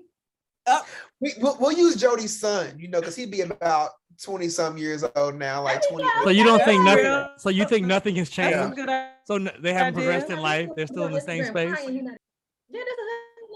think Jodie would have grown. Yeah, he has to. Like, it can't be the same. Because I just feel like the magic of baby boy is that like it's a hood tale. They have. Yeah. Well, I don't know if Jodie got out the hood. I don't know all that. But, all the optics are a little fuzzy right now. Maybe just like a new take on it, because it is, like I said, it's very singular in the story that it told. Like, I would love to see the contemporary version of that, right? Because like the way that we look at masculinity is so much different. The way that the struggles, it's weird. Like they're all very much the same that we go through as young Black men, but they're also very different, with like social media playing a role in this elevated way of how we think about masculinity and just maleness in general. And I feel like also our relationship to our women. So like I think that will all make a very interesting like retelling in 2022 for sure. I actually have one more question. Okay. The most important question of all. Oh Lord. Who is your favorite Quad 09 sister? Well, it's obviously the queen, Leslie, my boo. That's why I'm here, baby. I love you. These prompt ass answers. You mad? Ain't nothing hot about these buttons. We knew the answer She's already. like, what's your favorite city that's not LA? 12 cities that you cannot name. Right. He's like, yeah, I know you enjoyed your time in Rome, but not Rome. Oh my God. What the hell? That's how I do my hot button. Leave me alone. Nigga, that's not a hot button. That was lukewarm at best. Okay. These are your lukewarm questions. I'm nice. What can I say? Oh, I'm nice with it. Well, we want to thank our funny guest as hell. again, Mr. Aaron Randle, Thank brother. y'all We so much. appreciate you. Thank you. Yeah, Oh, this man, is for so sure. much Thank fun. you guys so much. I really appreciate it. So much fun. We Hopefully you'll appreciate you come for back. inspiring this entire topic. Like we would not have bro. done this if you had not posted that on IG. And I'm like, ding, light bulb went off. Perfect. Here we are. Yeah, I'd love to come back, man. Thank you guys for having me.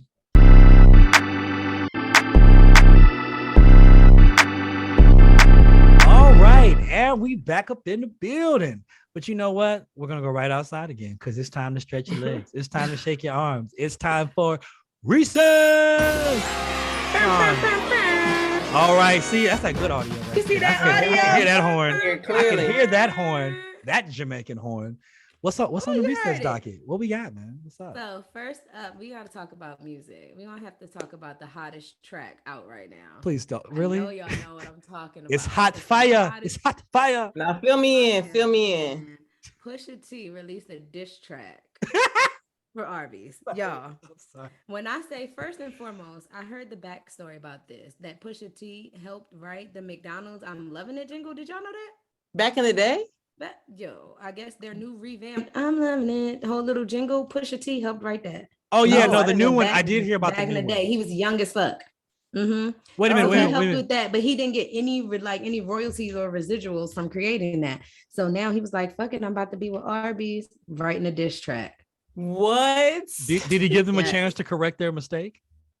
I didn't look into all of that. Leslie be doing the research. I'm just trying to tell you. He just- You know what I'm saying? He just came out guns blazing. He said, "Take Hold your on, what shot." you heard?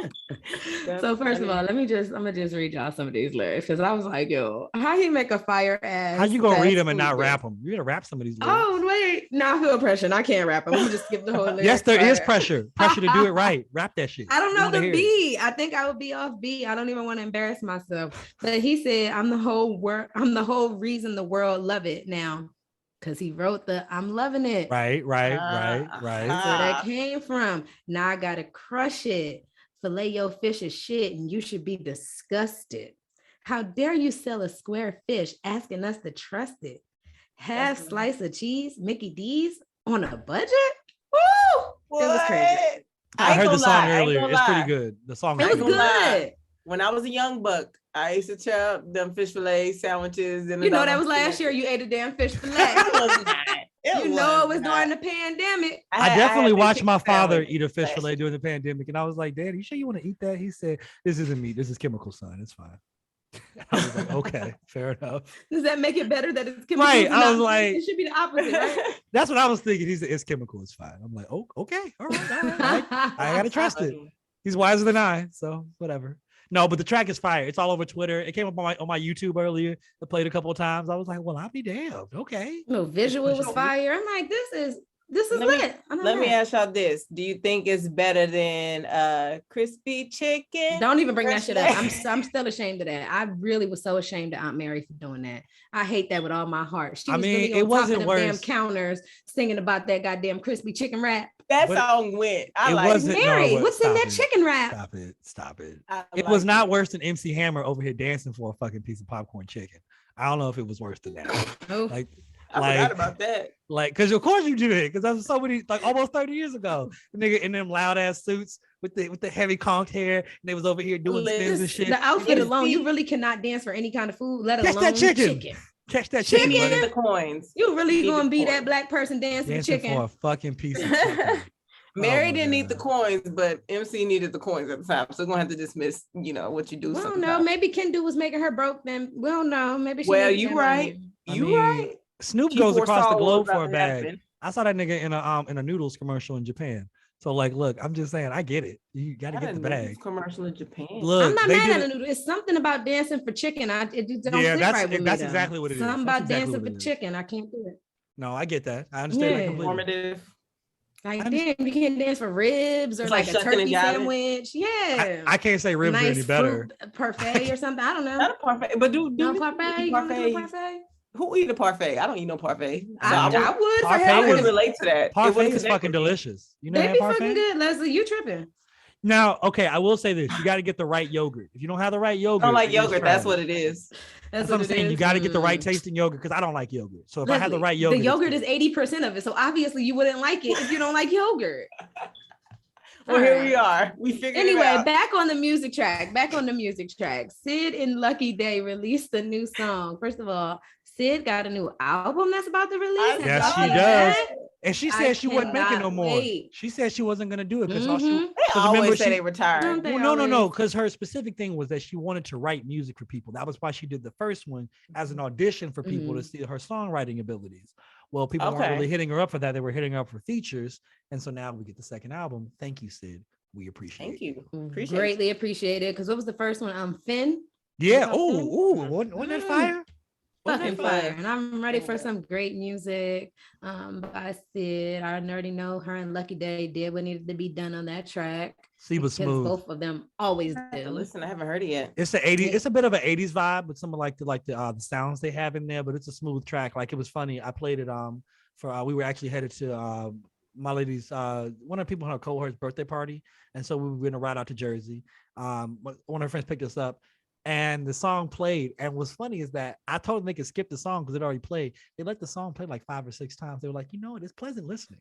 So I'm telling you, it sticks. The song sticks. Nice car music too. Yeah, for sure. It's my vibe. It's definitely my vibe. I know you wanted to share some new music with us by Tim's, I believe. Not new so much as I want people to go back and look at her Tiny Desk. But Tim's Tim's is, man, I just felt like I didn't give Tim's enough respect, and this is me giving her more respect now because she has some great tunes for those who don't know. And last year she released like two little 5-disc CDs. Like honestly, I can't wait for Tim's because Tim's is actually about to go on tour. She's going to be doing some things this summer, so definitely go check out Tim's, man. She has some great songs, especially Replay. That's my song. I've been replaying it. It's great. It's fantastic. So definitely check out Tim's. I see what you did there. You're hilarious. But on TV land, Leslie, I know that this one was you, Candy and the Gang. Have you watched it yet? No. I have not seen it, but the previews look so good. I see that people sleeping with their employees. Like, hold up, what? What are you watching? I like to binge watch, so I'm gonna probably watch all of them. Yeah, Candy and the Gang is Candy, from Escape. I was absolutely gonna say Escape. I say Escape too. You know how she's been on the Housewives of Atlanta for right? Yeah. Years. I know she is. Her and her husband have opened up a few different restaurants. So one of the first restaurants they opened up was Old Lady Gang, inspired by her mom and her 2 aunts. Basically this show is a spin-off of her own show. OLG, Old Lady Gang is the name. Okay, just want to make sure I heard what I heard. That's all. Name. Yeah. Okay. So they gave her own show to basically, film, what happens at the restaurants, what happens with, the coworkers and employees outside of the restaurant. It's giving very much Vanderpump Rules to like Lisa Vanderpump and her employees, but just Black, So, which I love Vanderpump Rules. I fell off last season, but I used to watch that show religiously. Initially the first episode, I'm like, oh, Candy, this ain't a good look. This is so messy. And it's like, it's showing like how terrible the service can be and stuff like that, which I had already heard that, the service was terrible. We don't need you to validate that. Yeah, from friends who live in Atlanta and who have been. But now that it's like 3 or 4 episodes in, I'm like really enjoying it. I'm enjoying getting to know like the employees and their backstories and stuff like that. So it's entertaining. I'm sure they'll get another season. I haven't eaten there. I wanted to go a couple years when we were in Atlanta in 2018. I was gonna go that Monday, but then my flight got moved up and I didn't have time. And I know last year we were talking about trying to go to Blaze when we went to Atlanta, but then they had bad reviews for Blaze, and I was like, we're not gonna put y'all through that. So I've never money for a steakhouse and getting bad reviews. It's like, oh yeah. So I haven't been to any of her restaurants, so I can't attest for the food. So. If any of our listeners have been, want to chime in, if you've experienced it, let us know. But the show is very entertaining. I'm about to get on Yelp right now. I'm about to Yelp it right now. What's the name of the spot? Lady Gang in Atlanta. Gang or Blaze is the name of their steakhouse. But speaking of people getting new shows, did you see the trailer for Karen Huger's new show? I did. I am excited. I love me some Grand Dame. The Grand Dame. You got 3 out of 5 stars, y'all. A solid 3 out of 5 stars. It's holding tight. Oh, yikes. Yikes on a bike. Okay, well, yikes. I hope the show does well. Hope the stream. Kenya probably put them bad reviews on there. There's 2,200 reviews here. Oh. So dang, Candy. Okay, sheesh, Candy. That's the thing that I didn't like though, because like I said, it's given Vanderpump Rule, except for Lisa. Like, even though the cast was messy, was like sleeping with each other and fighting and stuff, she always had amazing views at all her restaurants and bars. Like everybody always gave the food amazing reviews, the service, the drinks. So it's like, okay, if you're gonna have all that mess going on, at least have a tip-top ran, right, restaurant or whatever. And I just feel like Candy is missing that piece. And like, she brought in what's his name, Philip, as a GM to like help whip it into shape, but everybody's like clashing with him. No one respects him and wants to listen to him. So it's just like, and apparently they've been through so many different like managers, and so it's just like they can't get right. And it's been open for what, 5 years now or something like that. So it's kind of like, Candy, what you doing? Like, the thing with Candy is she'll open the business on Monday and it'll be okay. We're still trying to figure things out. And then Thursday, she'll open up another business. She'll move on to the next one. So it's like, girl, you didn't even finish what you were doing with the first one. You didn't get the, clean that up. War on two fronts. Yeah. She does move on to businesses hella fast without making sure like that one is like. But the restaurant's been open 5 years. Yeah, I think it was 2017, 2018 is when it opened. If she makes it 7 years, that's a fixture. So I mean, that's kind of tough. She has multiple locations for Old Lady Gang too. So yeah. So whatever it's doing, one is in the arena where the stadium, the Atlanta Hawks play. There's that's the Phillips Center, right? Phillips Arena. Yes. Was that it? Or is that where Blaze is? It used to be the Phillips Center. Yeah. She either has Blaze or Old Lady Gang where the Hawks play. It's in one of the It's Old Lady Gang. Yeah. So I don't know. Good luck, Candy. I hope y'all can get it into shape to where, like, the business continues to thrive. But regardless, I'll be watching the show because it's now the State Farm Arena. That is the name of it. That's see, I'm like, I heard a name and that ain't it. That ain't no, it used to be the Phillips, and then State Farm is now who has the naming rights to it. Gotcha. Okay, fun fact for sports. But last but not least, on the television document, this is clearly just made for Tristan and the other people. Junior Watanabe, Kanye West has dropped a documentary on Netflix titled, what is it, Jeen-yuhs? Junior Watanabe, Maury. I can't really see where did I miss. I'm assuming those are lyrics from a song. Tristan, can you tell us more about this documentary? The documentary takes place before his man, what's that man's name? Not Mookie. It's Jesus, I can't think of that man's name. But I forgot the name. I'll look it up. Yeah, but Cootie. His man Cootie, he used to do some work for Channel Zero. He was a host there, met Kanye, and then realized that he was going places and decided to start filming a documentary. So much kind of like Last Dance style, like, oh, we should do this to see what's going to happen so many years later. So he's been sitting on this footage for quite some time because the footage kind of stops like after the college dropout for the most part. But like it's 3 parts and they're all 90 minutes. Apparently the original documentary was like 7.5 hours long or something crazy like that. But they cut it down. And that's what Netflix bought. And so it's just really kind of inspirational. It's just a good tale. I mean, like, no matter how you feel about him, what he did to get where he is, it's very impressive, man. Very impressive. Yes, hello. How are you? Welcome on camera. I'll give him that. I will say that I did enjoy seeing like the behind the scenes, I will say, quote unquote, humble beginnings, and just like really seeing him grow throughout his career and how he, didn't give up trying to, get on and everything like that. So yes, it was definitely inspiring. I think it was like the last one where, it was more like current day of what happened in 2020 correct. Presidency run. And you really see they included all that. Yeah. Because the thing is that the documentary, the original footage ends at that point, like before college dropout, and then they added some more stuff for this one. Because you can't really tell a story and then kind of end it right there because we know what's going on. So. Right. I'd rather them just leave it. It was well done. It was well shot. Shout out to, what was it, Cootie, and what's the other guy's name? Oh, I forget his name. It's sad. It's just sad. I should know his name. Yeah, they ended up cinematographer. Yeah, they ended up getting $30 million for it from Netflix. So shout out to them because that's a labor of love, and that's when you just have to trust in your gut. You have to trust yourself and know that eventually what I'm doing will pay off. It may not be tomorrow, but it will eventually pay off. And so it's 20 some years later. Shout out to them. But like Taraji husband and acrimony. It always comes back to acrimony. Always, even on the read, it always goes back to acrimony. It's always back to acrimony. Lord, that movie. I should probably watch that one.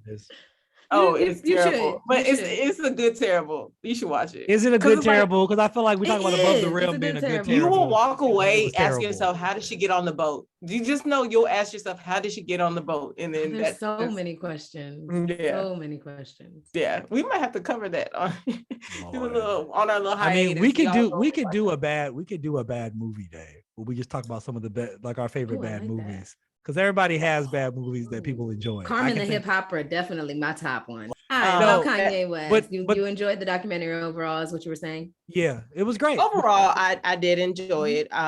It's just, take it with a grain of salt because here we are. It's just long, and I can understand why people haven't. Because honestly, I'm not even really done with the third part yet. I'm still need to finish up. Yeah. How long is each part?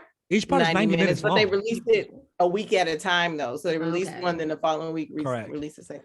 Yeah, but honestly, what was nice for me is seeing all the people that have kind of were around him that he's kind of touched that have kind of ascended as well. Like 88 Keys, before Mos Def was Yasin Bey. Like, yeah, he was already somebody, but everybody was thirsting after his beats and like just kind of the name he had kind of built for himself, whether it was Crucial Conflict in Chicago. And these are people that had been down for forever. The Brat, Twista, all Do or Die. Had all kind of minor, nominal hits. Everybody in Chicago knows him, but he put a lot of those people on. So, I mean, it's remarkable, man, to see like where somebody starts and then where they end up. Like the juxtaposition is just crazy. So, yeah. Well, I'm glad that your standing was at a minimum for this one. So sounds like the documentary was good. People should check it out. They should check it out. That I will. At least maybe I'll check out the first one. I ain't really interested. At least the first two. First two. You can stomach that, but then like the third one, you'd be like, all right, here we are. The third one's a slow burn. Yeah, the first two for sure are my favorite. I think the second one. Yeah, and just seeing the relationship with his mom and how much she was literally his number one fan and everything, and how their conversations and stuff. That is. I enjoyed seeing him when he was like freestyling with like Mos Def and all that. Yeah. There was some great gems in there. I will say that. So very cool to see. Oh, that's good. That's definitely good. That's all I have for you guys for recess today. All right now. Does that bring us to the end of the road? Is that what this is? Although we come to the end of the road. Actually, instead of being all sad, can we do something like Out of the Box? And they'd be like, Out of the Box. I didn't fuck with Out of the Box. That wasn't my show. You ain't see that with the Asian girl? Oh, I know the show. I just did. I was too old for that at that point. I was too old at that point for Out of the Box. They was ending racism. They was ending racism with box. We are literally the same age, Tristan. If I watched it, you were something tells me that you were like 9 when Out of the Box came out, and that we were too old for that at that point. No, what you watch anime or cartoons now? So how you gonna say you was too old at 9 to watch Out of the Box? Not even like because animated. I like the subject matter of those set cartoons. They be having adult content. Those are teaching life lessons on Out of the Box. That's probably why they taught life lessons in some other places. That's why you feel like people's business. Okay. It's called Out of the Box. It clearly wasn't talking about not exposing nobody's business. It was out of the box. It was let this shit out the box. That can't possibly be. Not possible. The show was cool. Like I liked their energy, but that was more my sister and brother. They really enjoyed that show. I only watched it. That's why you still support Kanye now. You ain't watch Out of the Box. You tell me that's the reason why? Yeah, that is the reason. I think that correlates. Now watch Kanye tell you that's his favorite show. But that's all we got for today, y'all. Bye. Really? That's how we do it. That's how we sign it off. You act like we watched it now. I watched it back in the day. I ain't got nothing to do with that now. Oh my gosh. Well, guys, before we do sign off, please make sure you go by and check our Instagram page out. Do that, please. Check out the TikToks. Check out the Twitters. Check out the Facebook, Apple Podcasts, Spotify Podcasts, and on YouTube. Please like and subscribe as well. Because we out here. Again, if you can't find us, you're just not looking. We're there. We out here. We're available. You can find us. That's the whole thing. Let the people know we're taking a break so they don't be, wondering what's happened. I mean, that was coming, but that's real. Shout it out. Let them know. So you guys, we have decided that, after this 25th episode drops, that we are going to take about a 3-week break just to, rejuvenate. We're people, and we've been. I didn't even know that's what we was gonna be doing. Okay, we can do that. I like that. That's body roll. I love a good body roll. You I love a know? good body roll. That's my thing. We've been We gotta working use this as a consistently clip. half the year. We'll be back, y'all. We It. rejuvenate. Rejuvenate.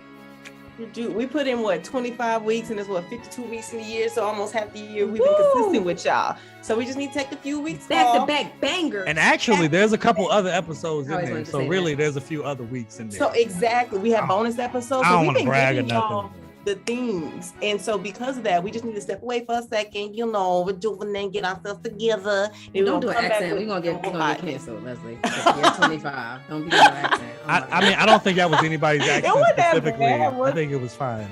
But aside from that, we I will. don't know who she was trying to offend. I don't know. I don't I know. wasn't trying to offend no. But like I said, guys, we are going to Break. take this break. So don't worry about that. We will be back with more content, bigger, bolder, badder than ever. So we have some exciting things coming up. So please be patient with us, rock with us. We will give you more. I promise you what you've been waiting for. And so check our Instagram page out and on Twitter. We will, and the Facebook, and we'll definitely let you know and keep you abreast of movements and things. And then actually next week we may have some very special content for you as well. So again, definitely stay tuned. But until the next time, guys, I've been Tress. It's your girl Les. It's Sean the Don. And even though the party may change, the vibe remains the same. We out, y'all. I'm a survivor. We're out. We're done here. We are done.